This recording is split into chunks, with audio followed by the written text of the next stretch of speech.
Uh, there we go. So, but guys, thanks for getting on here. Just a reminder, we're doing this every Tuesday. In the group, we will not be here next week because of EXPCon. Who's going to EXPCon? Besides me? Yep. Sean, Mary, cool. Brian, you going? You'll be there? I have plans too, but I got some that just come up, so it's up in the air at the moment. Working on it. Yeah, I hear you. It's gonna be good. So yeah, my wife and I were flying out on Monday and come back on Friday. So And I also wanted to introduce everybody to Nicole Gilbertson.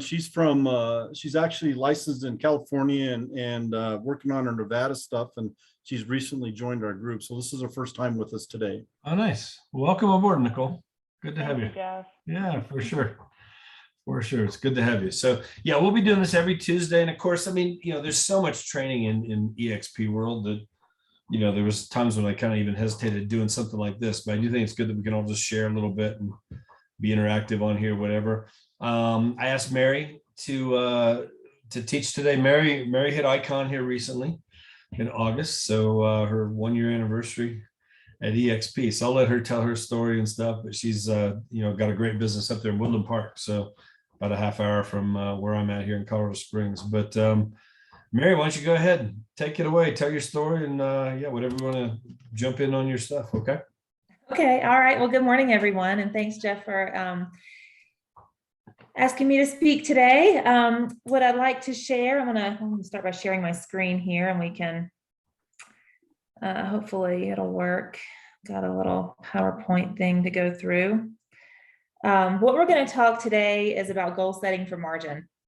So that might not make any sense to you right now. It will in a minute. But my name is Mary Sekowski, and I'm an agent. I've been an agent with EXP since last year. I came on board July or the end of July of 2020, and then I was able to attain the Icon benefits August of this year, by the 1-year anniversary. So I'm originally from Georgia, and now I live in Woodland Park, Colorado. My background is in banking and finance. Before I started a real estate career, I was with Wachovia Bank. I don't know if any of you remember Wachovia back in the day before 2008 and the banking crisis, and then by way of the big buyouts, Wells Fargo. So spent some time there, and then I left in 2011, stayed home with my son for a year, and then decided to start a real estate career here in Colorado in 2013. So, I kind of tongue in cheek put this, my hobbies, outdoors, swimming, skiing, and playing with numbers. I'm kind of a spreadsheet junkie. So that might tie into what we're going to talk about today. And it might make sense on why I chose this as my topic. So let's see, can I move forward? There we go. Okay. So I put this on here because, we talk about Robert Kiyosaki and the EXP presentation and the cash flow quadrant. So we see him a lot. He's a huge influencer, especially on me personally. Has anyone played this game? Yeah. Okay. It's kind of fun. I played it when I was in college. I was a finance major. I like to deal with numbers and look at the future in finance. And it was really, eye-opening to me that, no matter what career someone is in, what occupation they choose or they fall into, that anyone with the right goal setting and proper planning can get into the fast track, can get there. They just have to make right decisions and plan carefully. So this game is just kind of cool. If you haven't had a chance to play it or see it or play with your family, I highly encourage you to do so. Let's see. I am trying to move through this, but it is not. There we go. Okay, so we're going to talk today about the importance of goals and goal setting for margin. And I'll explain that in a few minutes. But goals are really important. And especially in the business that we're in, we're self-employed. We have the luxury of choosing basically through our hard work and through how much we can put in it, choose our results. But with that, goal planning is really important. So not only does it provide clarity and motivation, but it keeps us accountable and it helps us really track our achievements. So, through clarity and goal planning, we want to make sure that we are pacing ourselves the right trajectory for our business accomplishments. It also gives us a clear picture of how we're doing whenever we look back on our goals. We're in November right now. This is a really perfect time of the year to reflect on 2021, what worked well, what didn't, what changes do we want to make for next year, and then what that's going to look like in a monetary or numbers basis going forward on meeting our goals for 2022. We want to give ourselves buy-in through goal setting. We want to give ourselves that motivation to buy into our plan and to really see the end result and work towards that. We want to be accountable for what we're doing. We want to be able to use goal setting as a way to be able to track throughout the year how we're doing. Where do we track? What are we missing? Do we need to wait till December to make changes? No, let's look at it in July and let's see what we can do for the second half of the year to reach those goals or exceed them. And then, of course, achievement. It's not just the financial rewards and goal setting, but it's just that career achievement and that you did a good job. When you set a goal and you reach it. Okay, so I wanted to tell you a story, and this brings us into the margin discussion. About 10 years ago, I was at a church in Georgia. I don't know if anyone's familiar with a guy named Andy Stanley. His father, Charles Stanley, was on TV, First Baptist of Atlanta, I think, on Sunday mornings. But Andy's a great pastor around the Atlanta area, and he started a series on personal finance. And I was visiting with my sister, and he opened with a story, and it was about remembering and thinking back to his first job. And he was probably 15 years old, had zero obligations. He got a job, working at a fast food restaurant or something, but he'll never forget. And if you think back to your first job, you will probably never forget when you got your first paycheck. And the paycheck might not have been for a lot of money. It could have been for $100. I don't know. It doesn't matter what the amount was, but it probably wasn't much. But the feeling that he got, that I know I got when I first, received my first paycheck, is you feel rich. You have no obligations. It could be $100, but the sky's the limit on what you can do with it. And the point he was making, and it was a really good point, is that through life, we lose this feeling. We start overloading ourselves with obligations. We work to make a paycheck, and then it's all spent before we even get it. So this feeling, though, is called margin. So getting that first paycheck and not having the obligations meant that you had space between your income and your obligations, and that was margin.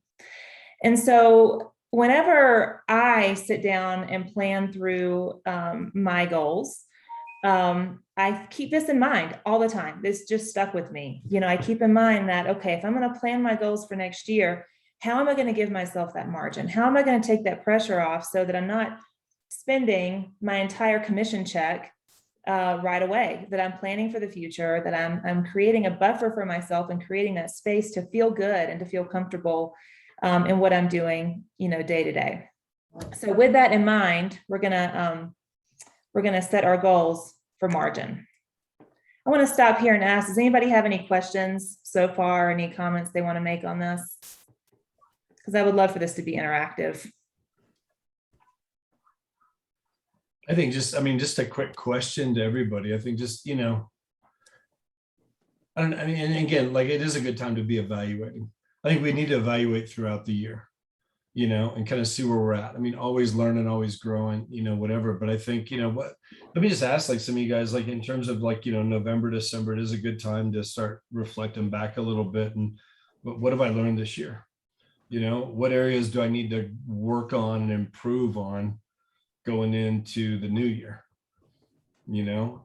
Personal development kind of things. All these books here behind me, I'm always reading because I think there's so much value there, but let me just throw it out there. Like, does anybody have anything you want to share? Just something that you learned this last year, maybe about yourself or about your business, something that you feel like, here's an area that, I did great at this year that I want to go to the next level at, or here's an area that I saw where, wow, here's a weak spot that I really want to work on and focus on, improving this going into the new year. Any thoughts on that? Just just to put that out there to people? Hey, Jeff, I'll pipe up. I mean, for me, I think it's follow-up, good and bad. I mean, I think that's a huge key to success, for not only keeping your buyers and sellers, in your court, or even new agents. It's about follow-up and doing the right thing, because if you don't, they're not going to be there, and they'll give you the same feedback, I think as well. So I think if you do a good job of that, you're going to increase your business, whether it be a small percentage or a big, depending on what you're trying to accomplish. Right. What are some ways that you can implement it? Like, what do you think as far as being able to do better follow-up? Well, I think for me, I think some of it's using the right tools, whether you're using spreadsheets for your clients, or using KV Core, or using any of our apps that we use for different things that we do. And I think that's key. And just putting it in your calendar. Yeah. Get your calendar set up right and follow it. Yeah. One of the things that I had in place, I don't have it anymore. And again, I'm just in a different place in my business, but one of the things I learned through Craig Proctor's program, I had a 7-year follow-up system. When we had a closing, in our CRM, we had all these different plans, right? That you could assign a plan to somebody or whatever, or a drip campaign. And we had a 7-year follow-up plan that we did, and just implement it right at closing. Boom, we'd hit that. And, like every 30 to 45 days, it would just pop up. And it was, back then it was more mailings, or, emails, whatever. It could be email or text now, whatever, but just something that went out automatically for 7 years to those clients. And of course, about every third or fourth one, there'd be that PS at the bottom, hey, the best form of flattery is getting a referral. If you know anybody looking to buy or sell a house, whatever. I picked up so many referrals from that over the years, but also because it just keeps your name in front of people. But the other thing too was, why was it a 7-year plan? Because what do most people do every 7 years? It's time to sell the house and move on to the next house. There's the average. I mean, so anyway, so that's why it was set up that way, but it was a great system just to follow. Aaron last week, and if you haven't watched the 2 trainings that we had from Aaron Ken, he mentioned like what do you call it? The 1 by 1 by 1 by 4. Mm-hmm. And I thought that was really good. The day after closing, calling them, hey, just making sure everything's okay. Whatever you guys got, at least got into the house, the keys work, all that stuff. Great. 1 week later, 1 month later. And then what was the 4? Was it 4 times a year?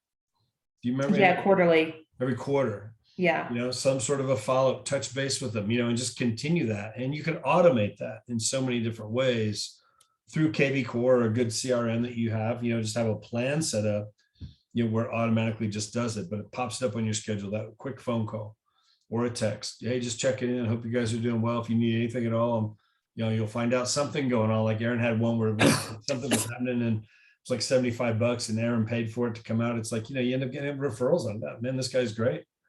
For $75 to get a furnace cleaned because it needs it, or something not going on like that, just to pay for that home warranty piece going out. Like, man, what a great thing if it turns around and leads to 2 or 3 more clients coming at you, So follow-up is key. That's good, Brian. Who else? Who else has something that you've seen, like you've learned from this year, something that either worked really well that you want to go to another level on this next year, or something where I'm like, wow, here's just a weak spot that I see that I need to really work on and improve on. Anybody want to share anything else coming into the new year?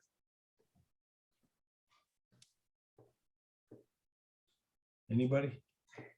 I want to add that what I have taken, a big part of what I've taken from my background in the banking management and coaching my bankers to success and all this stuff is that daily activities are what really drive the overall success. And this is to your point, Brian, and your point, Jeff, that, you got to know what your overall objective is. And that's part of goal setting. And what I hope you'll take away today as we continue through this presentation is that you take that overall objective and you break it down into what does that take day to day to get to that goal.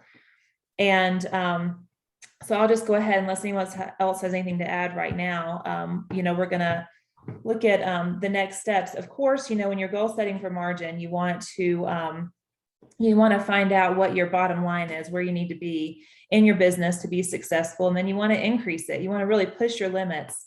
You want to be realistic, but you want to push them beyond your comfort zone. You can amaze yourself with your potential and ability if you push yourself out of your comfort zone and then drill down to what it's going to take to get there and then do it. So whether that's a great follow-up plan, drip campaigns, prospecting for new business, identifying those daily activities that'll help you get there is going to be key. Networking within your sphere of influence is going to be key to reaching that margin goal. So this is an example of kind of a template that I've made that I use whenever I'm, looking at my goal setting for the year. With EXP, of course, I want to make icon. That's money on the table. If you're working hard every day and you're trying to, create a good business, well, then of course you want to make icon. So what does it look like to get there and to be able to get that income needed for margin? So this is just an example. I'm happy to send this template to anybody that wants it, but I back out these activities to, okay, the overall objective income needed for margin is, let's just say, and these are examples, let's just say you want to make $300,000 in 2022. You know that your overhead with your marketing expense and your business expenses is 15%. That means you need to generate $345,000 in commission income. Now, this is not including the multitude of other sources that EXP offers us and that we're able to obtain through other channels within our business. This is just individual production. Assuming your average sales price is $350,000 and you receive a 3% average commission, then your commission check is around $10,500. So the math would work out to where you need 33 transactions a year to meet that goal. With that, you need about 3 transactions a month. So statistically, if we look at sales statistics on close rates, average, you're going to close about 1 out of 10. You get 10 decent leads, warm leads, someone who's looking for property, not every lead is a hot lead, then you're going to have about a 10% conversion rate. So with that, you need to have about 7 appointments a week. And those are with, serious qualified buyers or sellers that are looking to do something. So with that, activity, I wanted to also illustrate that that's your icon as well.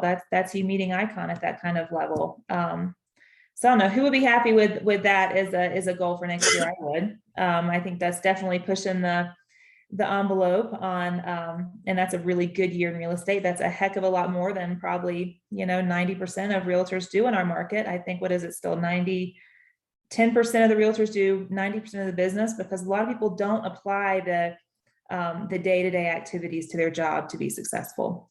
So just taking the time to know what you need to do, and then to do that, create your marketing, lead generation around these numbers, to be able to generate 7 appointments a week. What does that look like? And then start to brainstorm from there around how you're going to make that happen. And I want to stop here and see if anybody has any questions or any comments for discussion.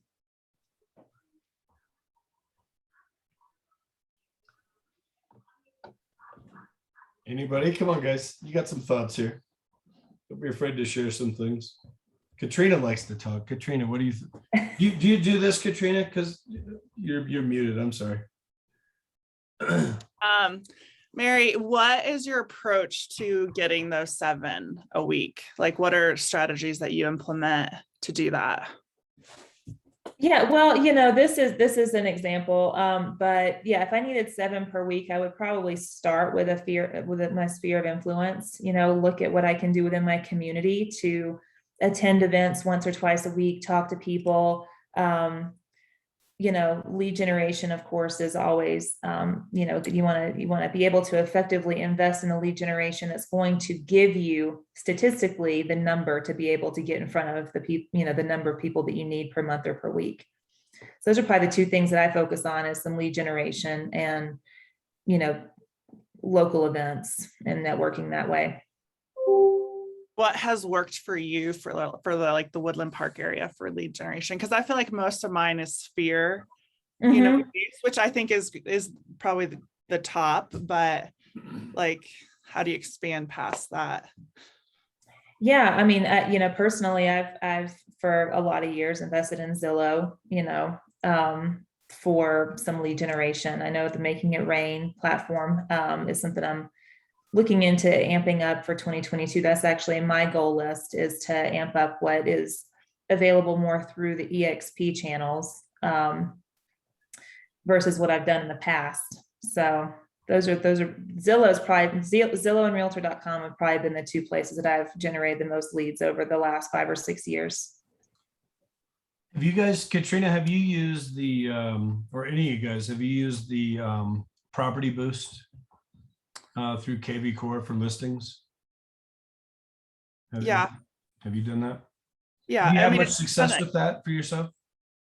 I wouldn't say it's converted anything, but it definitely gets your name out there. Like a lot of my Sphere, like, we see you all over social media. So that has helped in that way. I tried Make It Rain for 6 months, but I didn't have a lot of success with it. Right, right.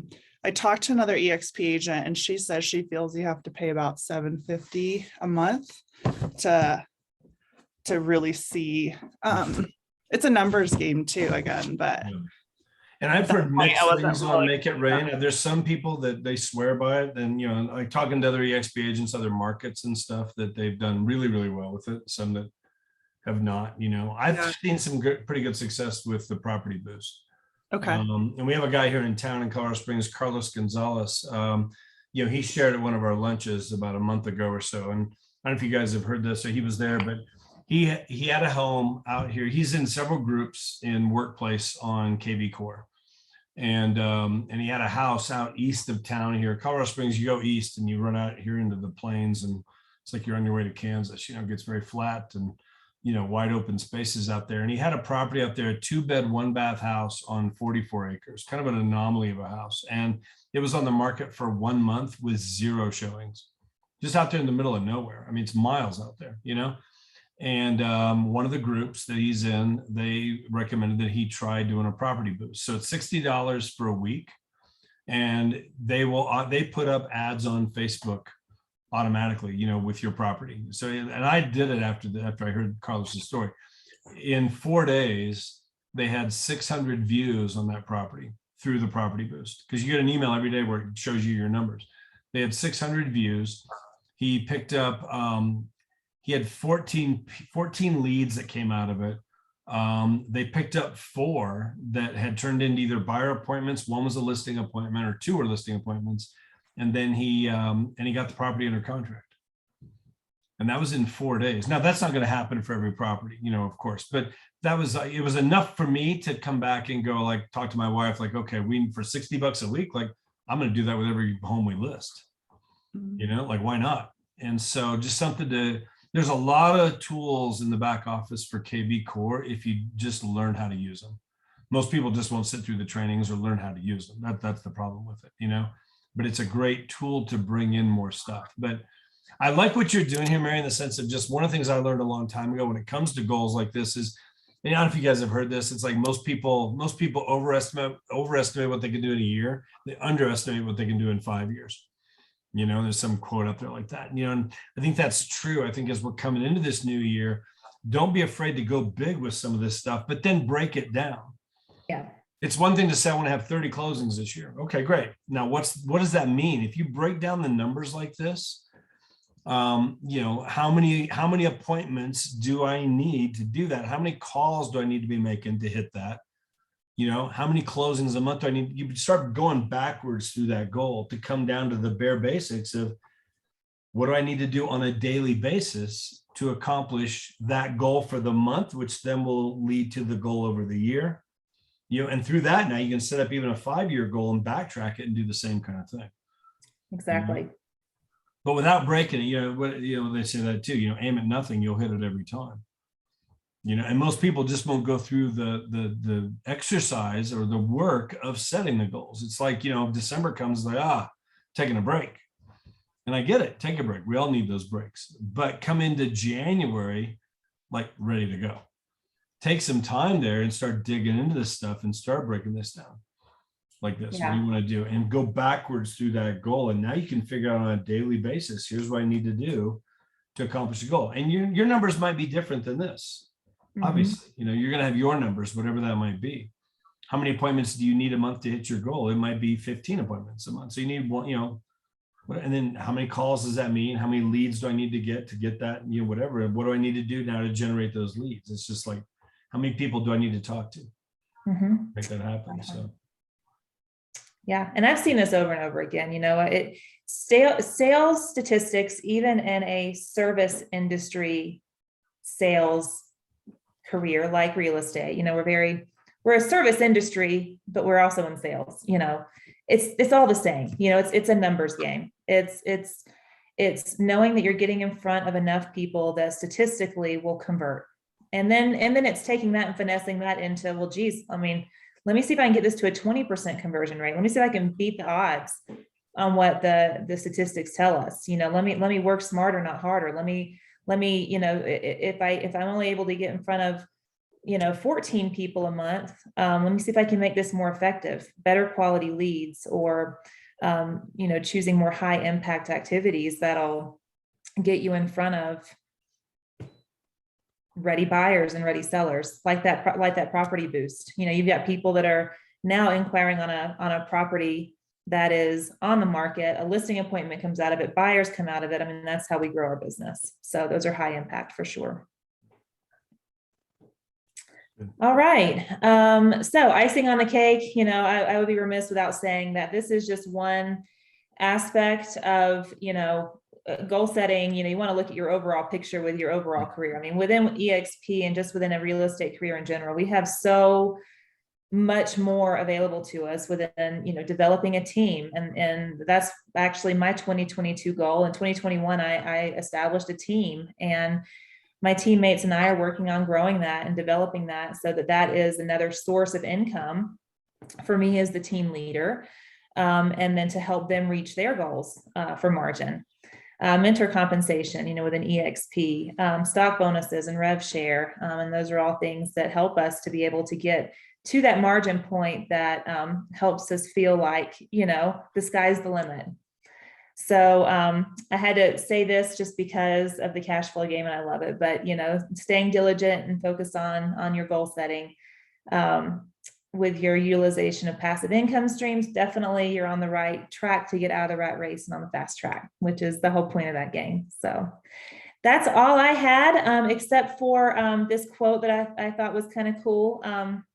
Goals, there's no telling what you can do when you get inspired by them. There's no telling what you can do when you believe in them, and there's no telling what will happen when you act upon them. And action after the planning is the key, and doing the daily activities to get there.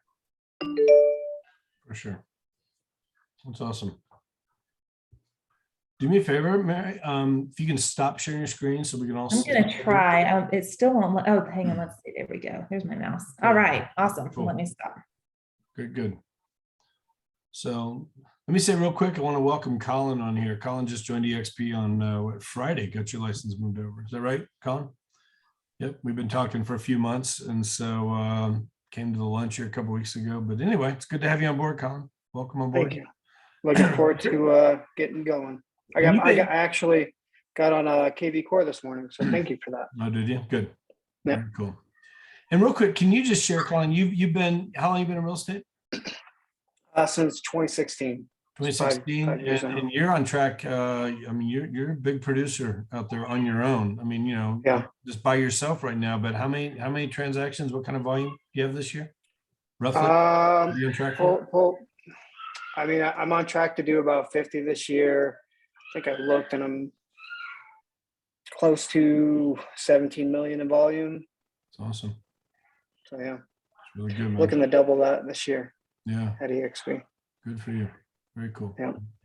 And I told you before, I like that mustache. Kept going on. I'm working on it. I'm working on it. So, yeah, Welcome, Colin. It's good to have you on the team. Yep. I just wanted to ask Mary, so tell me what your schedule looks like on a daily basis. Does that fit into your success? Yeah, and I think this is all of our struggles. I have 2 kids that are in school, and so my daily schedule tends to be a little sporadic. But I know that whenever I sit down and think through my week, I need to build in time for follow-up. I need to build in time for prospecting. I need to look and see what activities are in my community that week, business chamber after hours, activities at the kids' school, which is a huge source of networking for me.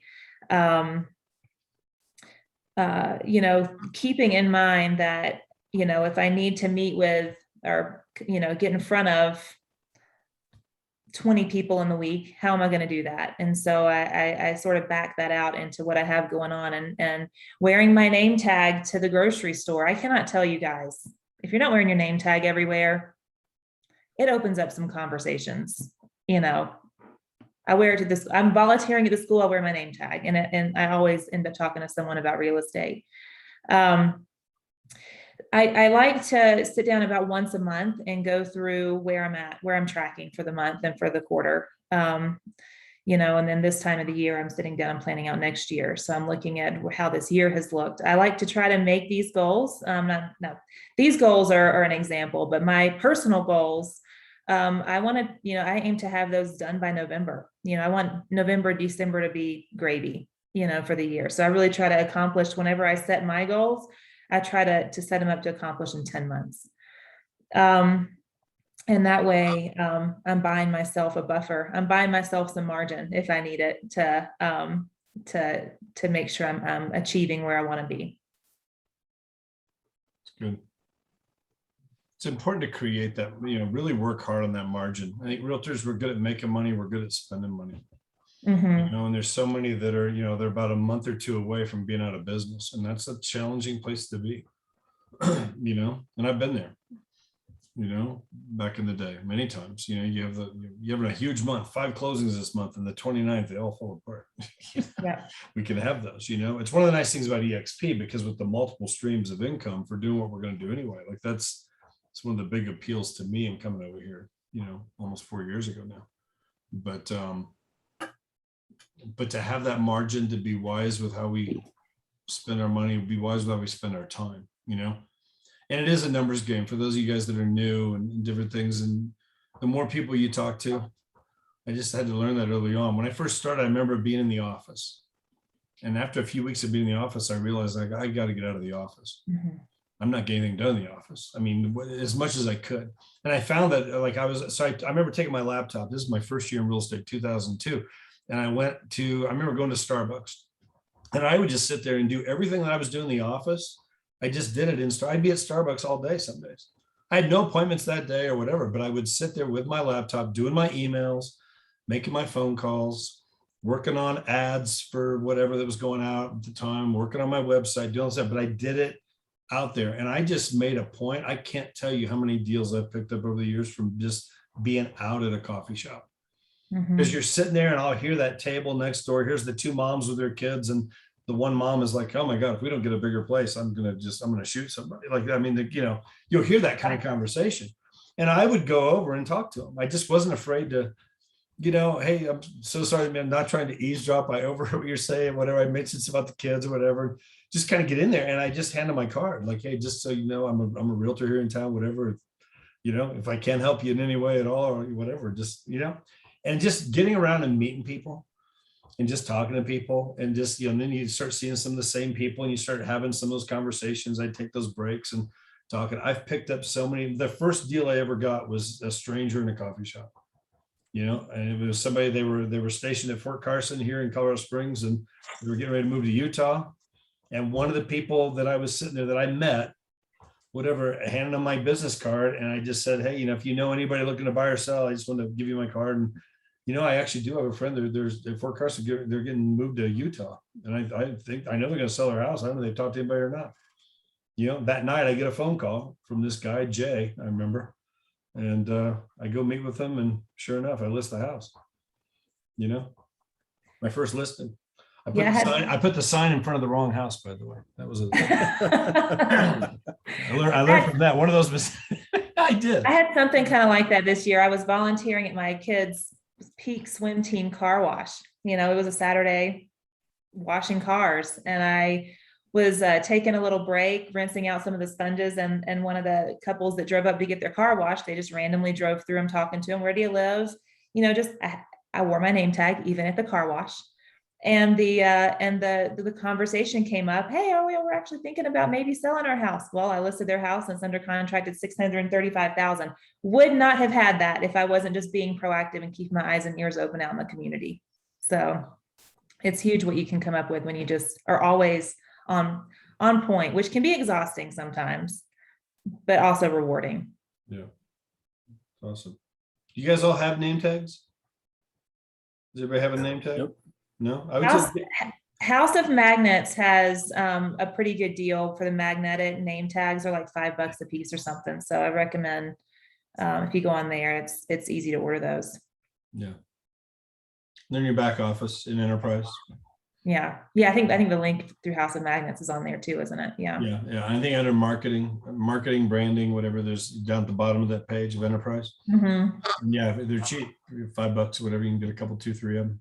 Different styles. Yeah, have a couple in the car. Whatever. Yeah, you got things you put in the car if you want. Mm-hmm. Things like that. So there's all kinds of Takeaways ways I to had market yourself.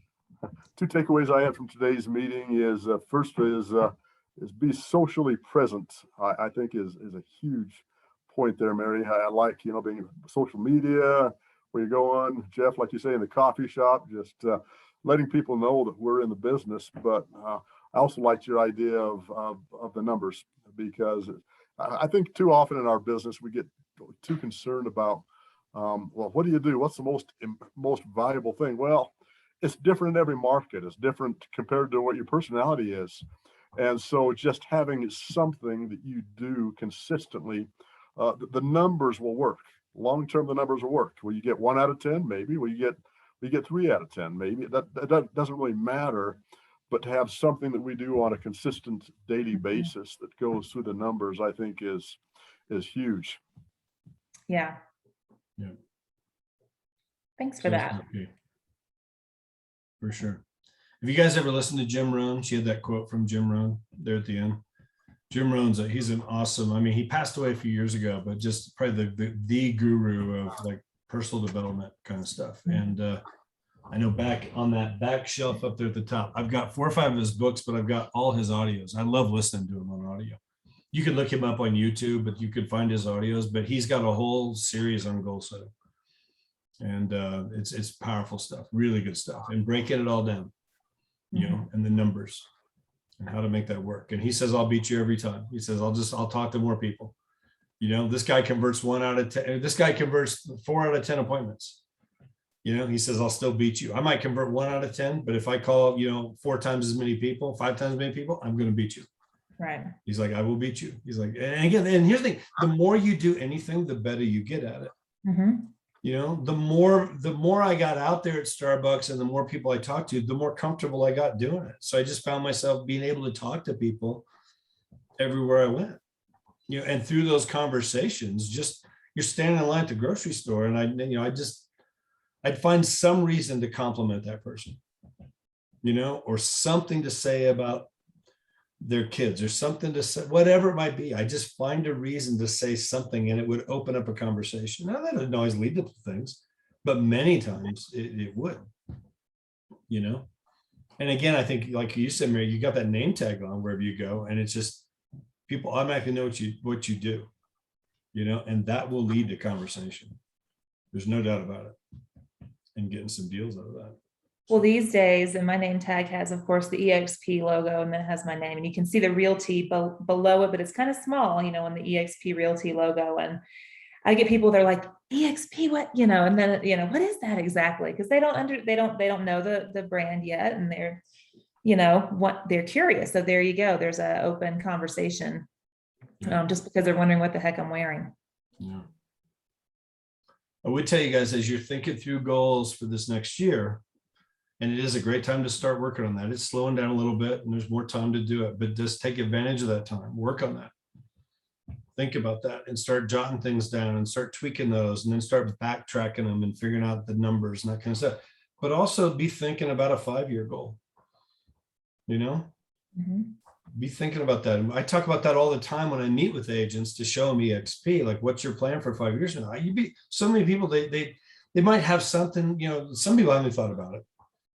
Whatever. And again, aim at nothing, you'll hit it every time, whatever. It just becomes a repeat process. But then some people, they have I want to be retired, or I want to be this, or I want to be that. But then they have, what's the plan to get there? They have no plan.